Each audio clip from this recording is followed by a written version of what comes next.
So how do I deal with someone who is difficult, brings up painful feelings within me, awkward feelings, angry feelings, sad feelings, and is someone I can't avoid? So just be with that. What do I do? And here is where I just want to tell you before you become silent. We have a whole gamut of techniques that we'll go through. And they really work because I've tried them. So I'll be quiet and just be with that question. What do I do?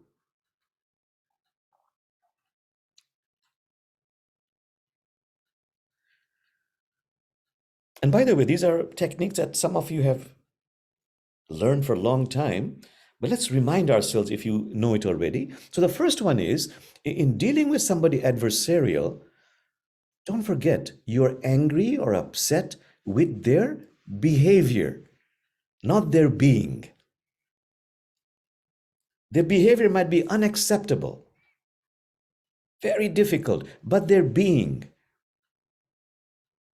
their soul, you might say, their essence is Christ nature, Elohim nature, Buddha nature, Allah nature. Can I really make that differentiation in my mind and heart? And if you remember, I've always quoted Kabir, that 15th century sage from India, who was both a Muslim and a Hindu, who said that you're bound to come up with people who are difficult in your life. It's a world of opposites. And if you meet somebody who is difficult, of course, protect yourself. Don't allow yourself to be abused. Take the right action. I repeat, take the right action. But as you take the right action, I beg you, says Kabir, I implore you, do not keep this person's essence out of your heart. Just making this differentiation, discernment, as I take the right action, has the power to shift heaven and earth. So even if you've heard it 100 times, I've heard from people, it's very easy to forget in the heat of the moment.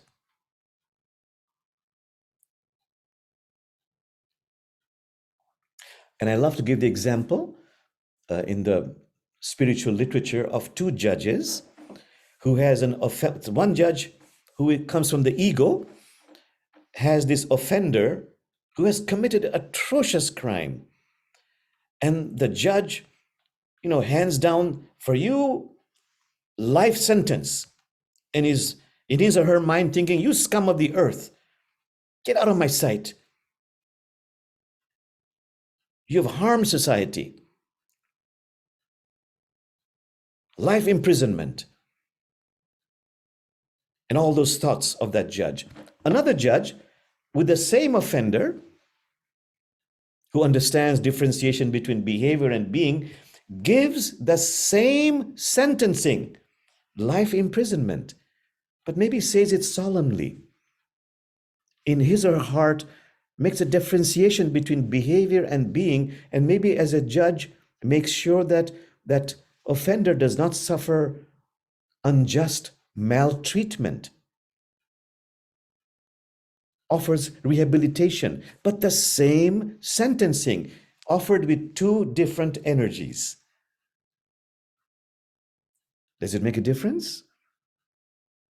The great teachers say has the power to shift heaven and earth. Once again, please reflect on this. How does it apply to your life with those who are difficult?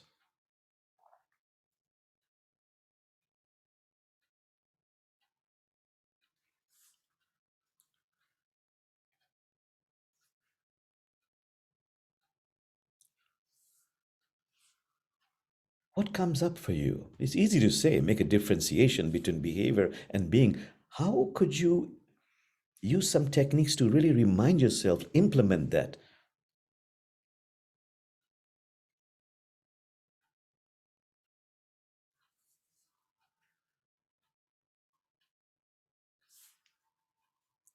And Sally Joe, I remember you talking in the past about children and you as a teacher, your experience. Am I calling you to just say a few words about that? Yeah, thank you, Jamal. I was thinking about how, as a teacher, a school teacher, middle school age kids, many of them with disabilities, and how often they get into trouble, do things they shouldn't do. They're impulsive.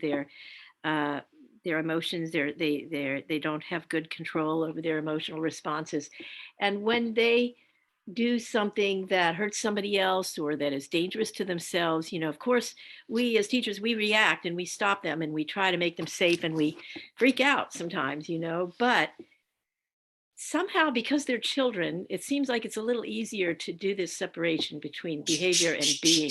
We don't call them a bad child and tell them they're evil and say that somehow we don't lash out at them so much. We as soon as we get the handle on the situation and get people safe, then usually I would find that I would become gentle with them and say, give them a chance to cool down and give them a chance to kind of think about and process what happened and give them some compassion as they were doing that. And I think in a way, I was doing this process that Jamal was saying. I didn't assume they were bad children or evil or criminals or anything because they did a bad behavior.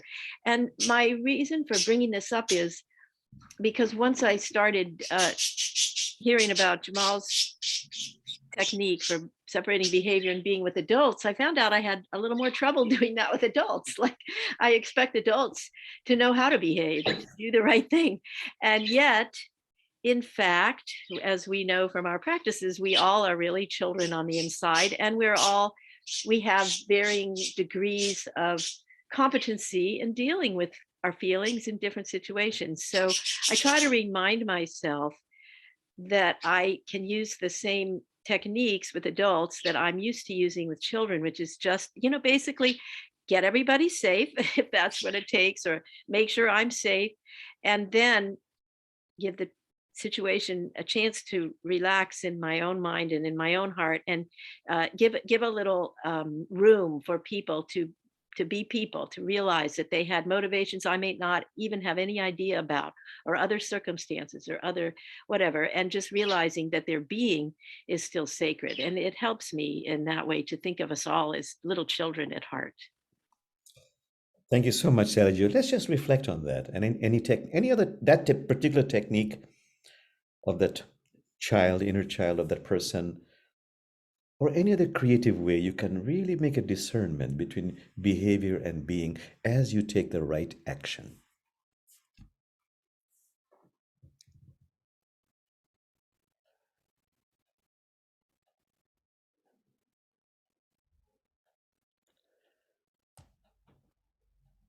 Okay, so the second one, very critical one, which we just did. Please, for a lifetime, do sacred holding. If you have trouble with someone, before you meet that person again,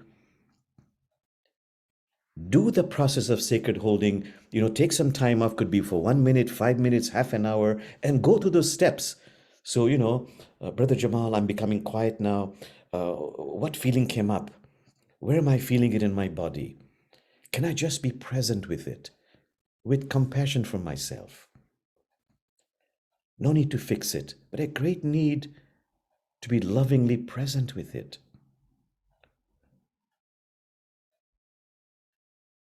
And then ask it a few questions. Do you have a message for me? A secret you want to share? And I repeat, no need for straining to receive an answer, but a great need to simply lovingly be present with it. The second question, don't forget, how may I love you? How may I love you? And just be with that. And the very critical step, breathe through that physical location. Feel the divine breath going in and out to that part of you.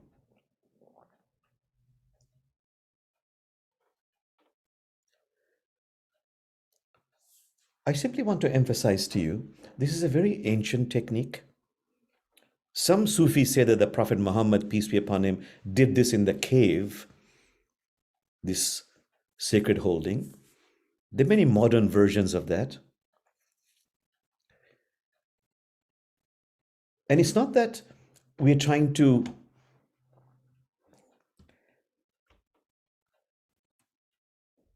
minimize that feeling. We're trying to honor, acknowledge, honor, heal, and integrate it. And once you honor, heal, and integrate it, it really becomes transformed once it's joined to the whole.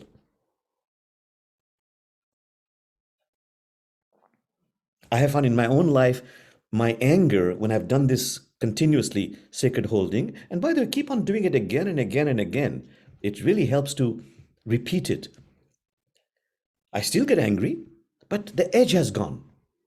And I find that truly my anger has been transformed into sort of an inner enthusiasm for me. I feel a more greater vigor. My fear, through my own experience, I've found it becomes transformed into greater mindfulness.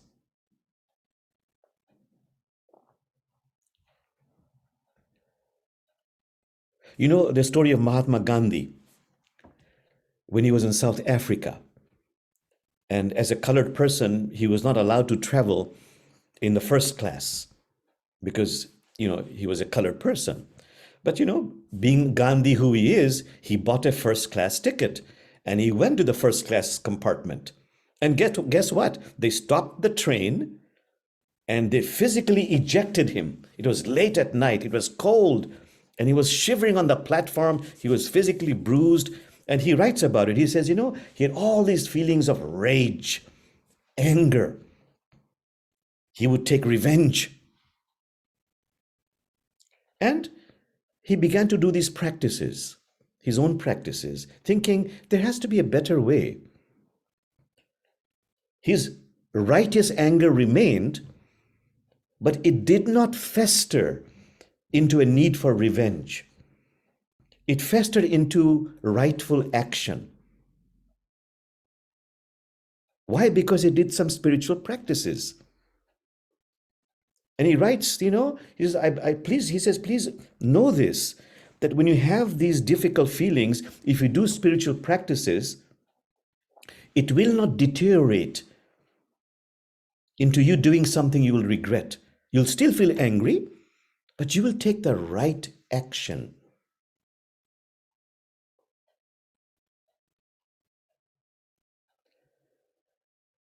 I want to emphasize, righteous anger is righteous. It's important we feel that righteous anger. But if we don't do a spiritual practice, it doesn't have to be sacred holding, could be something else. If we don't do that, it will fester. It will cause problems. It will deteriorate into life being unbearable in your own life. You'll be burdened and you'll be feeling this need for revenge, vengeance. And one will not, as a result of that, take the right action. I love the words of Prophet Muhammad. He says, if you see injustice, righteous anger is righteous anger. Use your hands, do something. If you cannot do that because you're scared, use your mouth, speak out.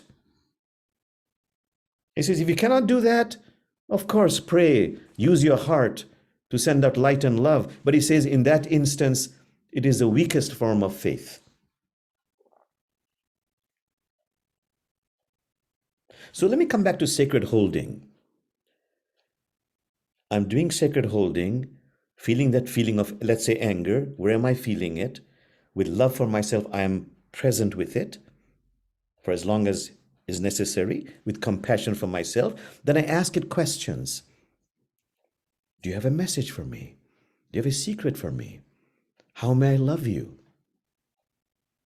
So now I want to ask you, what other questions could you be asking to this sensation in your body that you're holding as you're doing sacred holding? I've posed 2 questions. What are some other questions you could be asking? Just be with that for a few moments.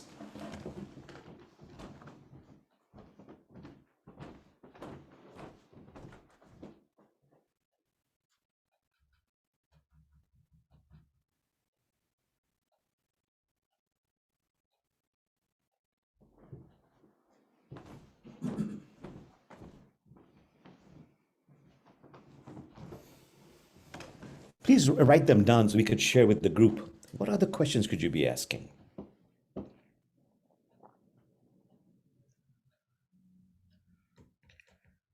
I'll give an example from the previous classes. This is very classic. You can ask, this feeling of anger, when have I experienced the same sensation in other times of my life? Can I go back? Maybe going all the way back to your childhood. I have experienced the same sensation. As an example.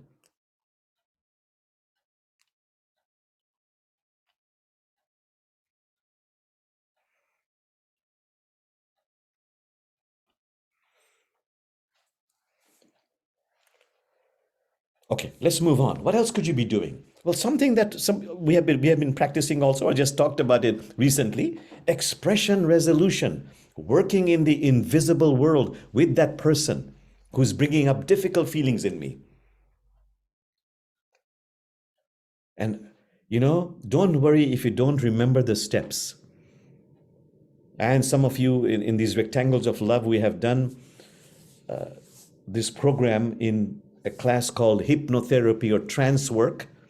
And it's taken 3 months, meeting twice a week, to really master expression resolution, working in the invisible world. But let me just remind you of the steps, and we shall be doing this again and again in the classes. The person I have difficulty with, working in the invisible world, in the sanctuary, sacred sanctuary, you summon that person, and the person's soul also arrives, and the souls love the truth.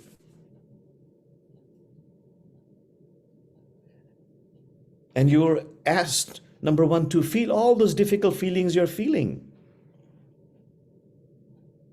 And one of the steps is to express them to that person, because that person's soul gives you permission. And in the invisible realm, it's utterly healing what your expression is. You can say things there of anger and hate, which is difficult to say on this level of reality, what you call the real world, because it has consequences. But remember, souls love the truth, so express yourself fully. That's one of the steps.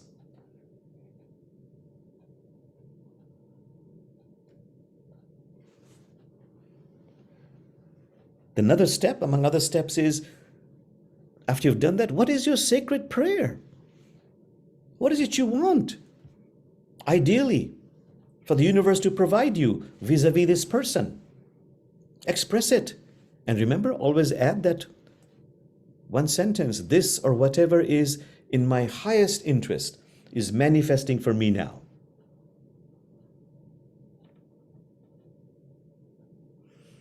Then in the resolution part, one of the steps is to acknowledge that this situation has happened or this person is in your life. It's part of a larger, more mysterious story. Can I, from my heart, acknowledge that this situation has occurred, or this person is in my life, or has been in my life? It's part, I repeat, of a larger, more mysterious story.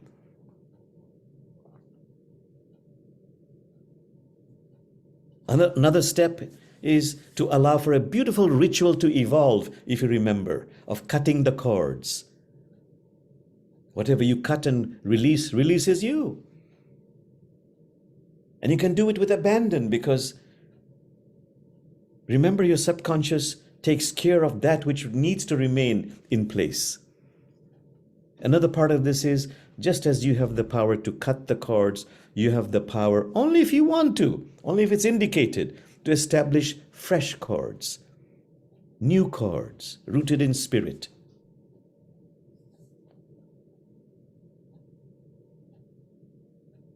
And the last step, or one of the steps towards the end, is after you've done this ritual, to release this person to go into the embrace of spirit.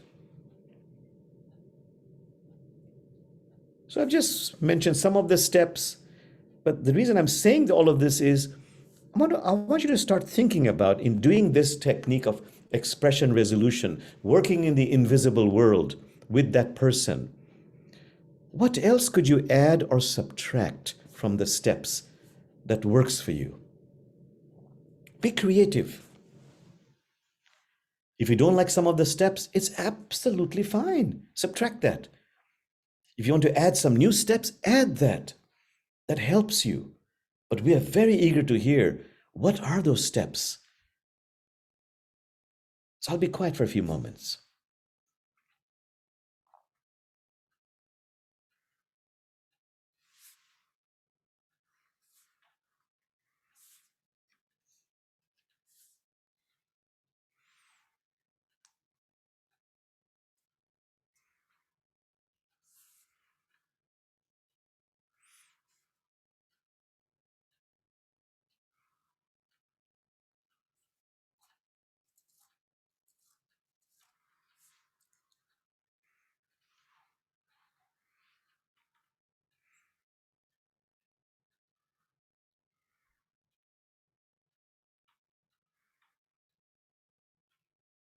What else could you do in the expression resolution that is helpful?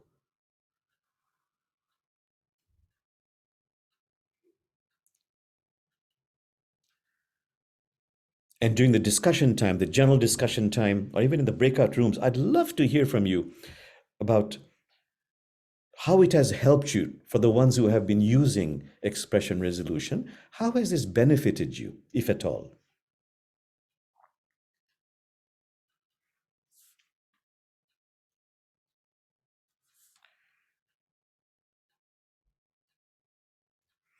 Okay, going on before we end this is something we've talked about also with the other. Can you practice with the other what I always call the 3 cups of tea? Listen, respect, connect. Somebody who's adversarial. I do this in my work all the time, in the area of religion or religious beliefs. Someone whose views are totally against mine. They don't like interfaith, they're Islamophobic, anti Semitic, etc., etc. So the first step is listen. Can I really listen to that person I consider adversarial? Remember, everybody has a story.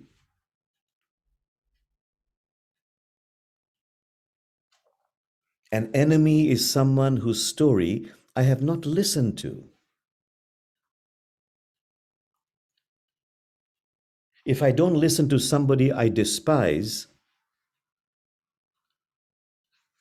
as the sages say, then I don't really believe in freedom of speech. Listen. And what is listening? I hope by now you know it by heart. I always repeat the words of Rumi, who says, listening is metaphorically like putting your head on the person's chest and sinking into the answer. So, a question for you is, when you meet somebody difficult, I'm asking myself now, Jamal, do I really listen? Or do I enter into a debate, formulating my answer even before that person has finished saying whatever he or she needs to say? Do I listen?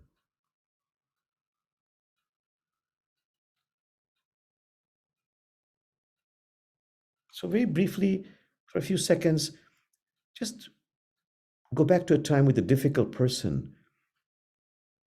Did I really listen to that person, to the story of that person? Or did I make assumptions? Only you know.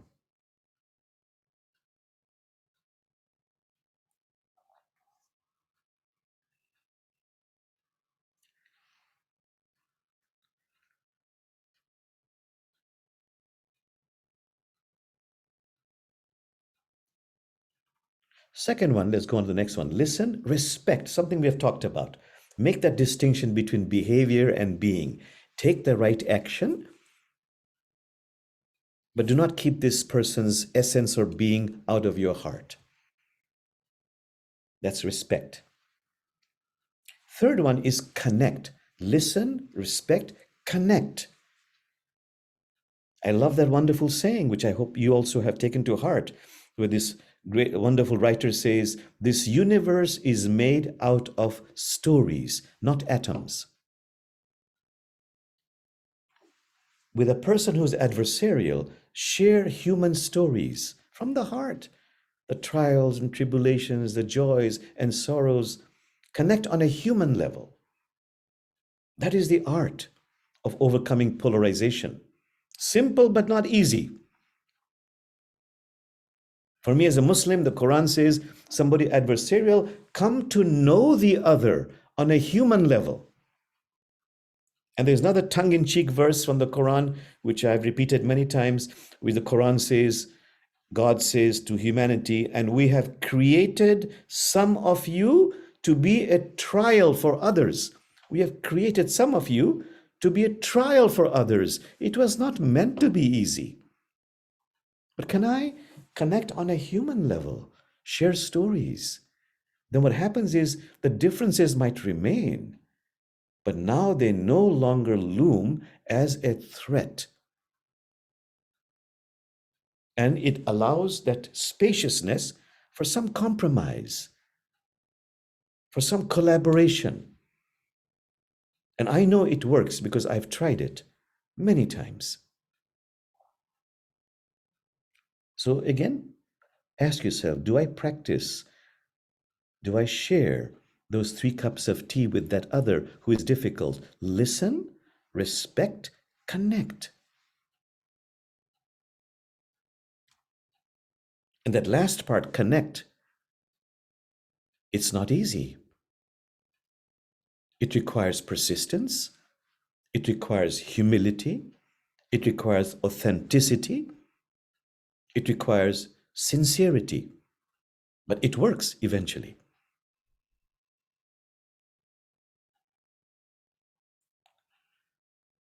Okay, one last thing I want to say. Something by now, I hope many of you have done that.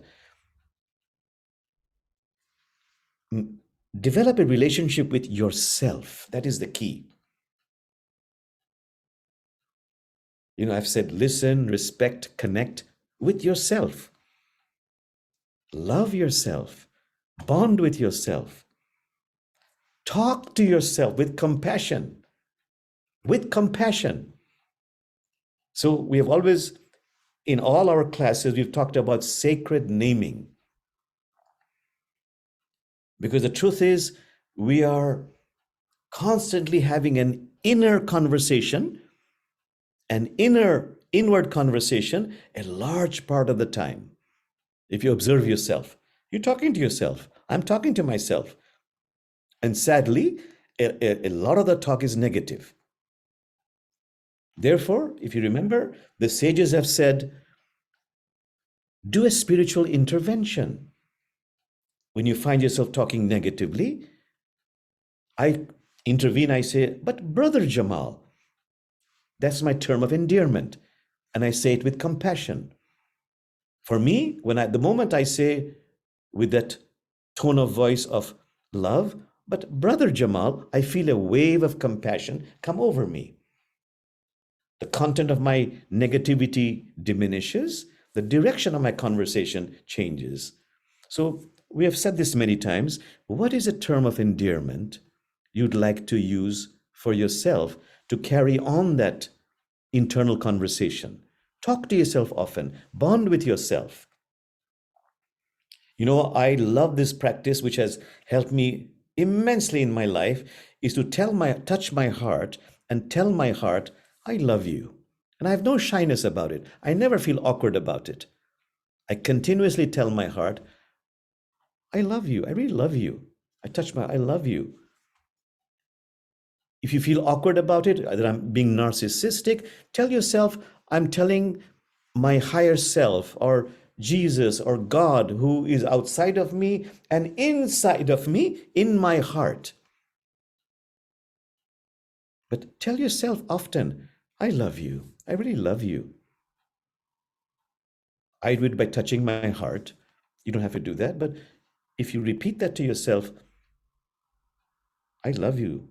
Brother Jamal, I love you. I really love you. It'll have an impact. You'll develop a beautiful relationship with yourself, and you'll find that relationships outside of yourself will be a reflection of the relationship you have with yourself. Okay, question now is for you, in what ways can you develop a relationship for you with yourself that is comfortable for you? I use sacred naming. I tell my heart I love you. But that works for Jamal. What works for you?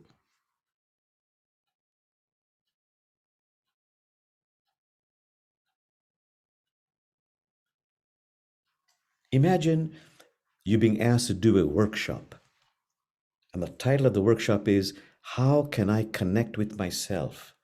How can I love myself? What would you say?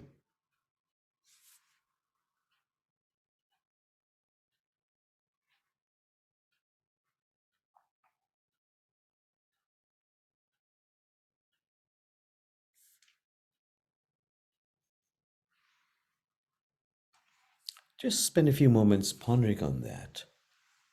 In what ways can I love myself, connect with myself, have a relationship with myself?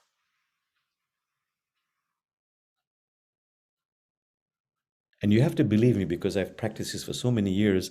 If you have that relationship with yourself, life becomes very beautiful. You are never bored, at least, never.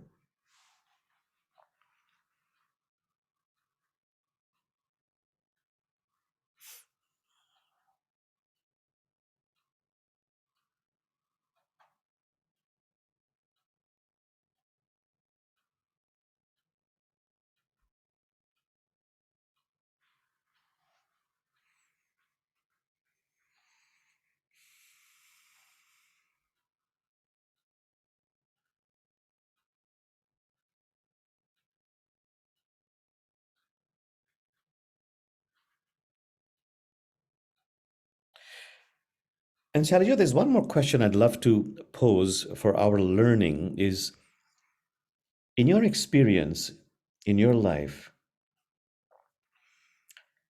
can you share with us any moments of success you've had in dealing with people who are difficult? What have you done that would help us to learn from you, from your experience of success with people who are difficult, who are adversarial, but people you cannot avoid? Maybe you have a technique, an insight. We'd love to hear that. Sergio, I don't know if you've been able to capture some of the questions. If you don't mind putting in the chat box at the appropriate time.